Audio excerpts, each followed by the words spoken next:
How can an organization bolster talent development with young people? Adam Welch offers some ideas on the Midwest Flourish.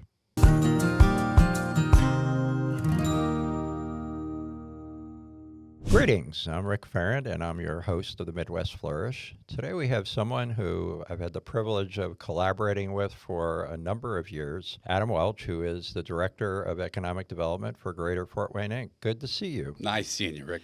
Love catching up. Yeah, it'll be great. So why don't you just start with a brief description of Greater Fort Wayne, Inc. and what it does, and we can move on from there. Yeah, Greater Fort Wayne, Inc. is the local chamber for the city of Fort Wayne and Allen County, and also the single point of contact for economic development here in Allen County. 80% of our funding is actually from the private sector, and 20% is from the public sector. And on a day-to-day basis, a handful of us here on the economic development side of our team manage projects with companies, retention projects, expansion projects, and attraction projects, respond to RFIs, and least but final but not least, we try to improve the quality of life in Fort Wayne and Allen County to promote not only the city of Fort Wayne but the rural communities within our county as well. Right, and that's interesting because there are a number of organizations like yours throughout the country where they combine the chamber with economic development, and then of course you have the model where they work together, but they're separate. So I'm kind of curious. You may not know the answer to this, but is that the trend? Is the trend to combine those two? No, that's a really good question, and it's definitely the trend. We were certainly leaders in that trend early on, and with that came, of course, challenges. Right, when you're combining. So back 2014. We merged Leadership Fort Wayne, Fort Wayne Chamber of Commerce, and then the Alliance, the Economic Development Alliance, into one organization, which created Greater Fort Wayne. And that added to a level of simplicity for the business community and then for the public sector as well. So what I want to start with here, digging into, and we'll probably spend some time with this, is yes, you work on business projects, but one of your big project is not necessarily a business project, although it involves businesses, and that's an initiative called Made by Me. Which you spend an inordinate amount of time keeping that thing afloat. Tell me about Made by Me. Rick, as you know, I mean, it's fair to say this Made by Me coalition wouldn't be where we are at today without, your previous work and what you had done. I certainly appreciate that. I mean that sincerely. And I'll leave it at this before diving into some of the nuts and bolts. But Made by Me's basic initiative is spreading awareness about career opportunities that are available in the skilled trades and manufacturing and construction. And we do that through a variety of ways. But, the basic facts that I throw out, again, before some of the logistics of what we do, is that within the next 5 to 10 years, there will be 43,000 unfilled jobs in construction and manufacturing in Allen County alone. That is right behind the healthcare industry of the gaps that we will have. And that's just for clarification, that's just in Allen County. That is just in because Allen County is kind of different from the rest of the region where manufacturing will have more jobs than healthcare will. But in Allen County, it's kind of flipped, right? That is correct. Yeah. That is correct. So what have you, well, I guess we can get into, some of the parts of this is that you've made visits to schools, which is something that a lot of people do. You've had externships. I think you had scholarships involved in that. But I know you keep track of how many kids you've reached every year. And what are those numbers? And if you don't mind, I'll dive a little bit into the details of how we do it. Yeah. And then some fantastic results, yeah, in my please do. humble opinion. Again, as you know, Rick, this initiative started out with a handful of volunteers, you being one of those years ago, a handful of employers, and with the support of IFMA.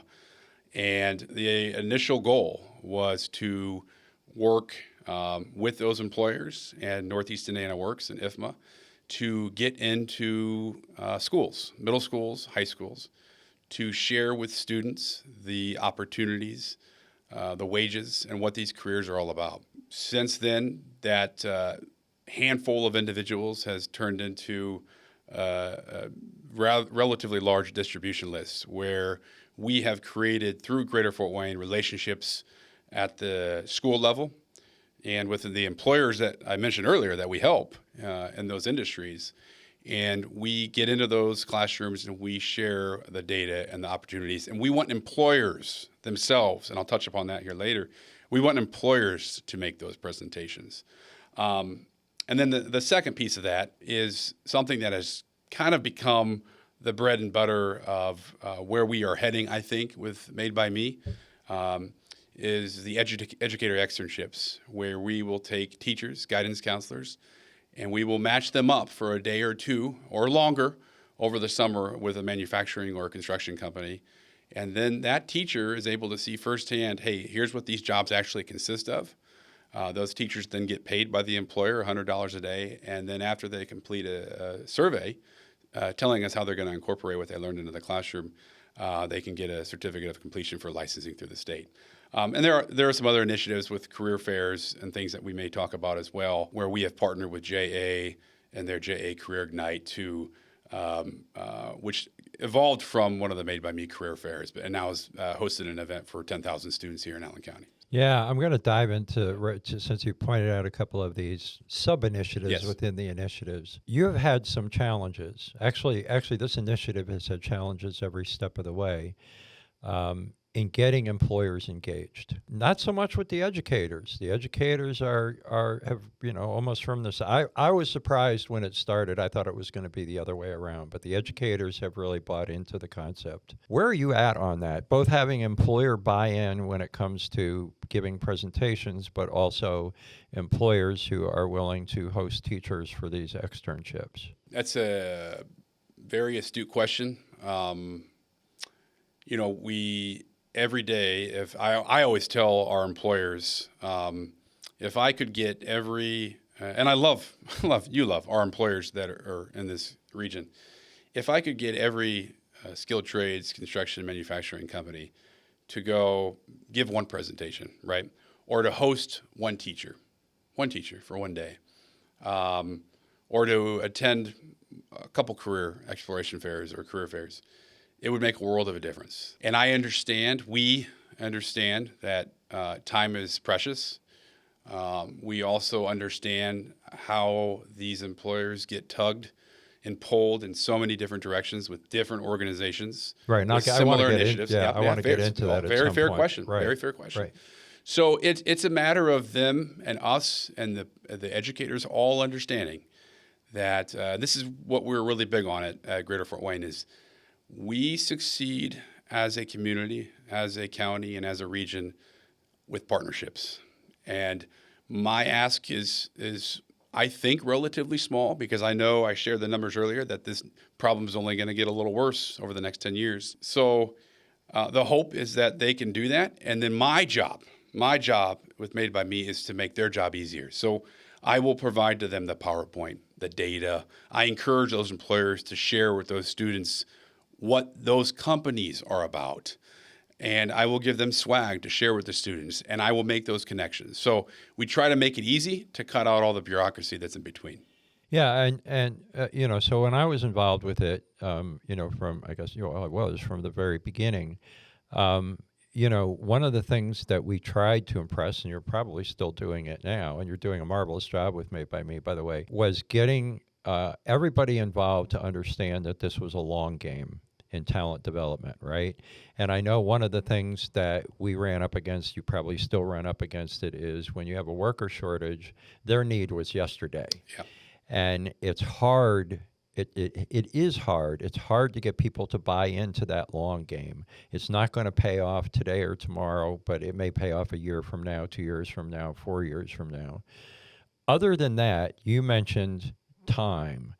Is the time that an employer has to put into this, is that the biggest hurdle in getting employers involved? And if not, then what is? I would say time. I mean, of course, resources are always an issue, right? I would say Made by Me itself is lean and mean. We're able to do a lot with a little. It did get to that point, like I shared earlier, where it was to the point where a handful of volunteers just doing it on the side wasn't going to cut the mustard, right? But in this case, time is the biggest challenge for employers. And again, that gets back to emphasizing to them, just do 1 or 2 presentations to a class per year. So to me, that's always been the biggest challenge, because to your exact point, the irony, right, as you were hinting at, is, we don't have enough employees today. We can't go do a presentation tomorrow, but I also am very candid and say, you're going to have bigger issues 5 years from now. Right. If we don't take care of this now, right, you're going to have bigger issues. Yeah, and a good friend of both of ours, mutual friend, once asked me, well, how do we measure the success of this? How is it measured, the students? There's a level of, I think we hear anecdotal stories, which may not, be good enough for some. I think the tide is turning, truthfully, from what I hear. At the same time, my very simplistic answer is, what other option do we have? Right? If we don't do anything, the needle's never going to change. Yeah. How many students have you reached? Pick your time period. How many students have you So reached? since we have measured at Greater Fort Wayne, and these are specific, direct context to students. So there's broader, events, right? The JA Career Ignite event, where there's 10,000 students at that one individual event, right? Mm-hmm. And that's very important. But we have measured individual classroom presentations and direct conversations with students since 2019 or 2020 at about 13,000 plus students. Maybe after this year, we'll probably be about 15,000 students That's total. incredible. So, yeah. So you are getting it out. Yeah. So are, though, a lot of other organizations. And since Made by Me debuted, I'm not going to mention them all, but we have other organizations that are getting into the schools. They're giving presentations. Sometimes they're doing hands-on stuff. Hands-on is a big deal, right? And getting people interested in careers. And so since this initiative, Made by Me initiative started, there are a bunch of people out there that are trying to address this issue in creating career awareness opportunities for young people. Do we have too many of them? And is there enough coordination between all of these initiatives? I'm smiling because I'm going to say yes and no. Okay. I would say, first of all, all of these organizations are aware of the work the others are doing. I can say that may not suffice for some of the employers, right, who feel that. But I also know we all have our own roles in what we're doing. Some of those organizations are focused more on work-based learning. Some of those organizations are focused on specific career exploration events. Now, at the same time, I get it. I get what you're saying. It's here in my heart. Someone who used to be also in our region, it's easy to say this, accomplishing it is a whole nother story, right? I've always said collaboration is much different than coordination. So step one is make sure you're all meeting and understanding what you're doing. I don't know how much some of that was occurring 10 years ago. You would know more than me. No, I think we've made great strides in that. But space. have we gotten to the point of true coordination? And that mentor I was talking about he would say we need to blow up silos. And then he'd pause and he'd say there's blowing up silos, but this is much more difficult than just using that laissez-faire. We've got to truly get in the weeds. And I think there are opportunities down the road where that can happen and will happen. And I think employers will see opportunities and will see that momentum and be pleased with the potential results. So I wonder sometimes that when I ask the question, do we have too many of them? Mm-hmm. And Marketing the Midwest recently held a series of focus groups for another initiative that we're doing some work for. And we talked to high school kids. And it was very apparent to me that they were tired of hearing all these messages, which is to say, have we been, as a general rule in the region, doing a good job at getting the messages out? We have. And in some cases, we have a tired audience now. It's kind of like, the Peanuts cartoon where you have the wah, wah, wah with the teacher. For some kids, I think that's how they're viewing it. So I think that may be something that we may need. I don't know what the answer is, but I think that may be something we need to tackle and figure out. Okay, if we've assaulted them with all this information, how do we get the information to them and not have them feel as if they want to turn a deaf ear to it? And how do we get the information to them factually, honestly, candidly? We are not telling students I just mentioned early on that healthcare will be our biggest gap in Allen County.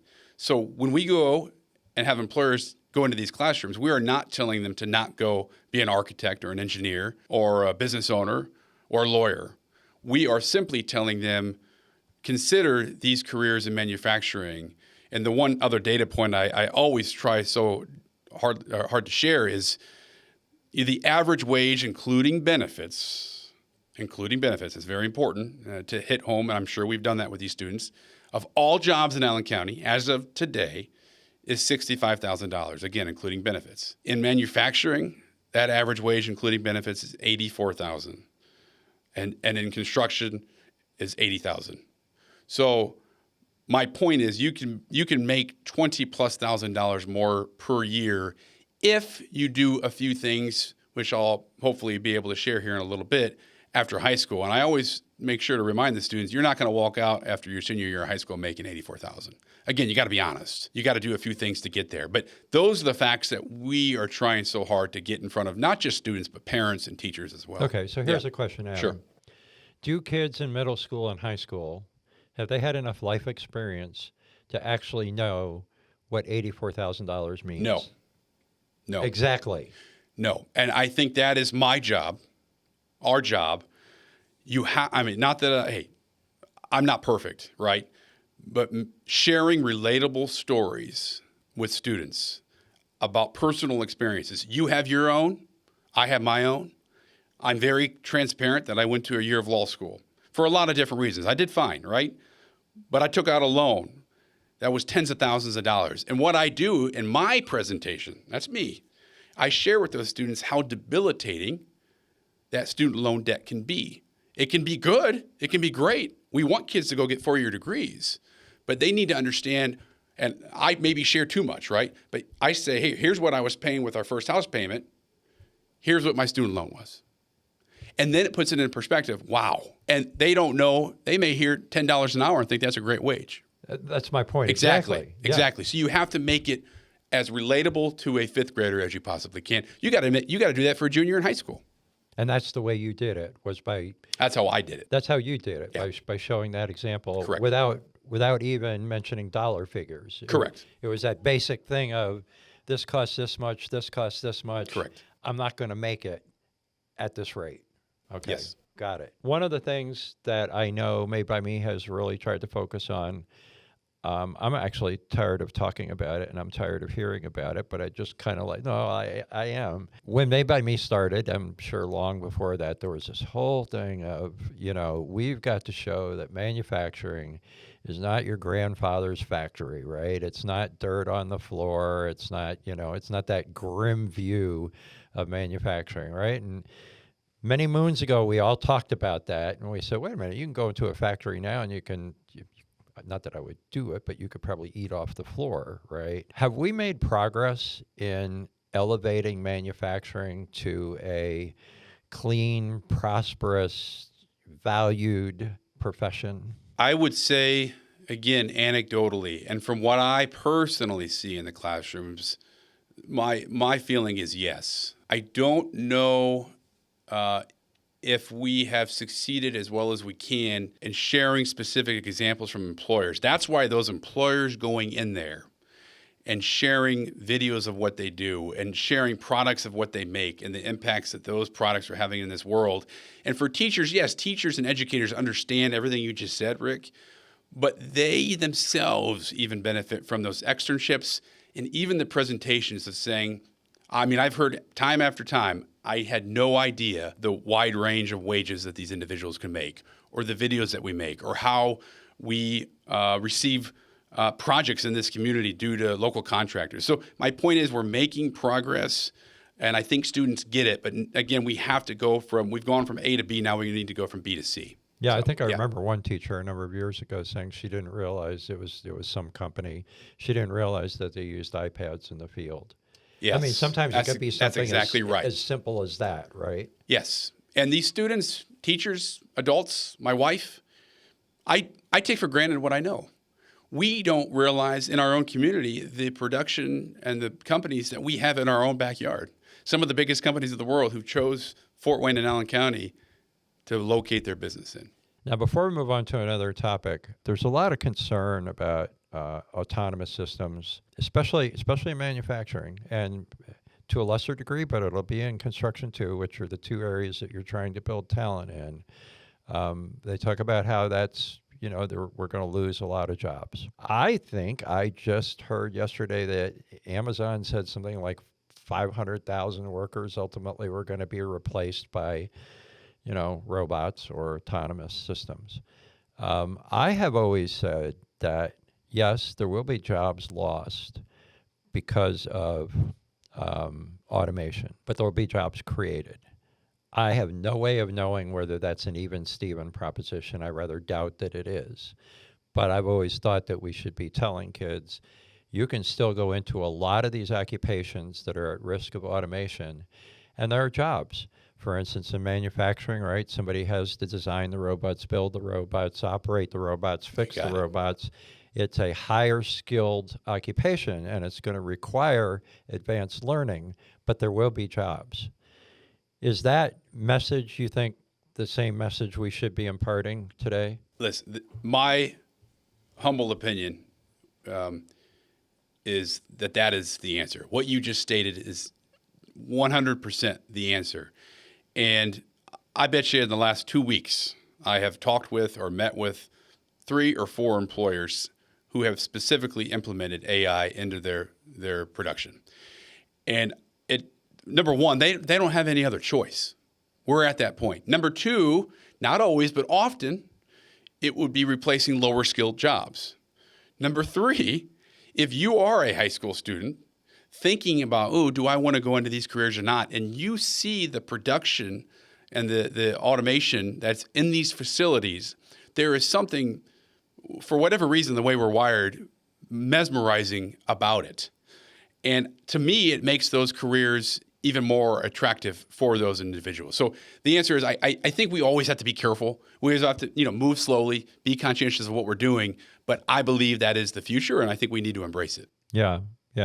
And of course, the question is going to be whether people do embrace that or not. Sure. Not only people who are in high school now, but people who are already in the workforce. And we know that there is some resistance to change. Right? People would prefer to be doing things exactly the way they're doing it, and not have to go back to school or acquire some kind of certification to get to that higher skilled, job. I think that still remains a big challenge for us. And we would always try to challenge our employers to skill up your employees, right? I mean, that's, again, easier said than done. I understand. You know, but that would be my hopeful response. Well, let's move on to another territory, and that is what you said at your intro about attracting business, retaining business. It would seem to me that a lot of progress has been made in Fort Wayne and Allen County, but where are we exactly in that, and what are some of the significant challenges that we continue to face? I have always felt that once, as we are trying to attract employers to Allen County and Fort Wayne, our secret's out, right? People know across the country about what's happening in Fort Wayne and Allen County, one of the fastest growing metros in the Midwest. But with that, there comes challenges, right? Part of those challenges are housing, okay? I think we've done, a relatively good job compared to many other parts of the country in keeping up with housing.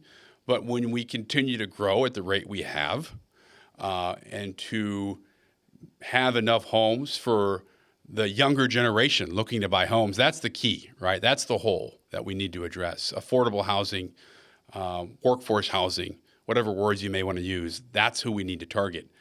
And again, I think we're doing a good job. The other thing we've managed well, it's a challenge, but we've done a good job. You want to grow, and you want to grow steadily.